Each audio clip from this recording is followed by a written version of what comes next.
आपको पता होगा कि टोटल 100 क्वेश्चंस पूछे जाते हैं और 100 ही मार्क्स का एग्जाम होता है। 100 क्वेश्चन होते हैं और 100 ही मार्क्स होते हैं और 100 मार्क्स में से साथ ही आपका जीएस 50 क्वेश्चन, रीजनिंग 25, मैथ्स 15 और कंप्यूटर 10 क्वेश्चन मतलब पूछा जाता है। सबका मार्क्स एक एक होता है। तो आप देख रहे हो कि सबसे ज़्यादा जो वेटेज है वो आपका साथी जीएस का है, 50 क्वेश्चन।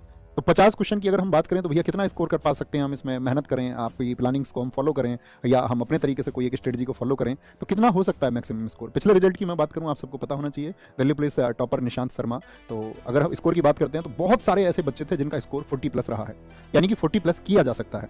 ठीक है, और अभी दिल्ली पुलिस हुआ पिछला वाला, तो लास्ट वाले दिल्ली पुलिस में क्या हुआ, आपका टोटल 45 शिफ्ट हुई और हर एक शिफ्ट में आप सबको पता होना चाहिए कि 50 क्वेश्चन पूछे जाते हैं। तो कुल मिला के पूछे गए जीएस के, किसकी बात कर रहे हैं हम, सिर्फ जीएस की, जीएस के 2250 क्वेश्चन पूछे गए। अब 2250 में से ये देखना होगा आपको, स्टैटिक जी के 2250 में से 720, तो लगभग जरा सोच के देखियो कितना परसेंट क्वेश्चन बन रहा है, कितना परसेंट। तो आप कहोगे भैया लगभग 1/3, 1/3 तो स्टैटिक जी के पूछी जा रही है और बच्चा अपना टाइम कहाँ खर्च कर रहा होता है, ज्योग्राफी, पॉलिटी, हिस्ट्री, इन सबको बहुत अच्छे से पढ़ने में। ठीक है, और मेजर ऐसा नहीं है कि उन सबका रोल नहीं है, सिलेक्शन में उनका भी उतना ही उपयोग है, लेकिन ज्यादा किसका है, ज्यादा महत्व आपका स्टैटिक जी के का, उसका सबसे ज्यादा इंपॉर्टेंस है। करंट अफेयर्स के 270 क्वेश्चन पूछे गए थे टोटल ओवरऑल इसमें से। इकोनॉमिक्स के आपका 225 क्वेश्चन, हिस्ट्री के टोटल 360 क्वेश्चन। देखो इसको 0 और 5 में डेटा क्यों मिल रहा है, क्योंकि कम ज्यादा है तो उसको हमने 0-5 में कन्वर्ट कर दिया है। ठीक है, कैलकुलेशंस करके। पॉलिटी 270, ज्योग्राफी 225 और साइंस का 180 क्वेश्चन। कभी ये सोचे कि भैया फिक्स 0 में ही क्वेश्चन पूछता है, ऐसा सब कुछ आता है। ओके, ठीक है, अभी ध्यान से मेरी बातों को सुनते रहेंगे। अब इसका आप स्क्रीनशॉट ले लें, जो भी साथी आज से सीरियस होना चाहता है, जो इस वीडियो को देख रहे हो या फ्यूचर में जो दिल्ली पुलिस को ज्वाइन करना चाहते हैं, तो ये वो टॉपिक्स हैं जो एसएससी के ट्रेंडिंग टॉपिक्स हैं, इनके बिना हमको एग्जाम में जाना ही नहीं चाहिए।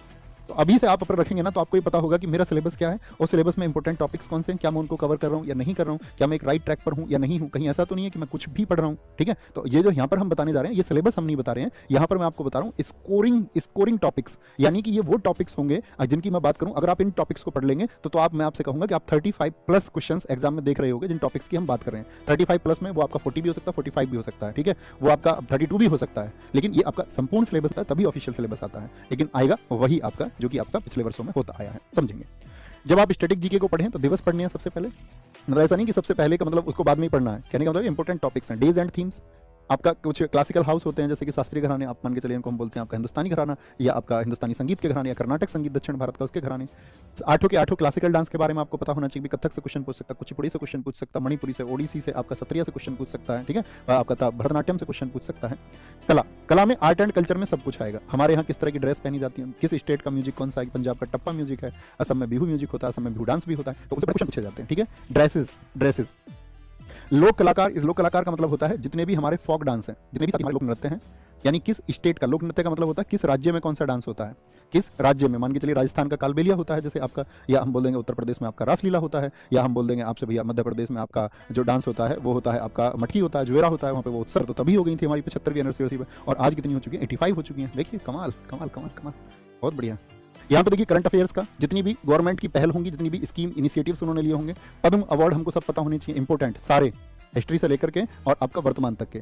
योजनाएं गवर्नमेंट कौन सी चला रही है उनको ध्यान से पढ़ना है, क्योंकि इस पे सबसे अच्छा क्वेश्चन बनता है करंट अफेयर्स का कि कोई भी स्कीम जब गवर्नमेंट लॉन्च करे ना, और आप अभी से डेटा बनाना शुरू करना कि 2014 में केंद्र सरकार द्वारा शुरू की गई योजना है, तो उनके बारे में एक डेटा बनाओ अच्छा सा, है ना, कि उस योजना का क्या इनिशिएटिव था, क्या इंपॉर्टेंट बात है। अभी आपके पास चूंकि समय है तो ऐसा नहीं, लास्ट टाइम पे तो बच्चा क्या करता है, चलो ऊपर से पढ़ लेते हैं, जल्दी से जल्दी कैसे पढ़ा जा सकता है, और उस टाइम पे एग्जाम टाइम पे तो ऐसा आएगा कि 30 दिन में आप जीएस में कैसे 50 में से 50 कर सकते हो, तो वो सब मिथ होते हैं। जो समय से जागेगा वो एक बेहतरीन स्कोर करेगा।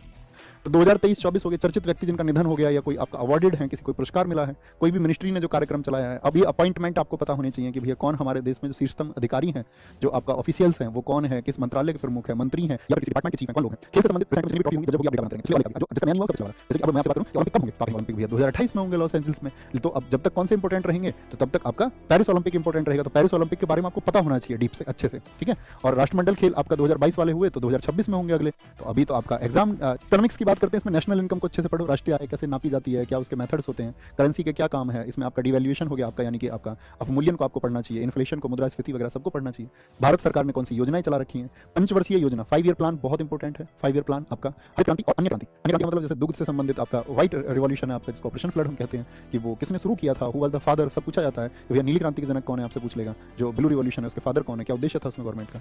आरबीआई एंड बैंकिंग इसमें कंप्लीट होता है, जीएस और स्टॉक एक्सचेंज से कंपैरिजन करके पढ़ना है।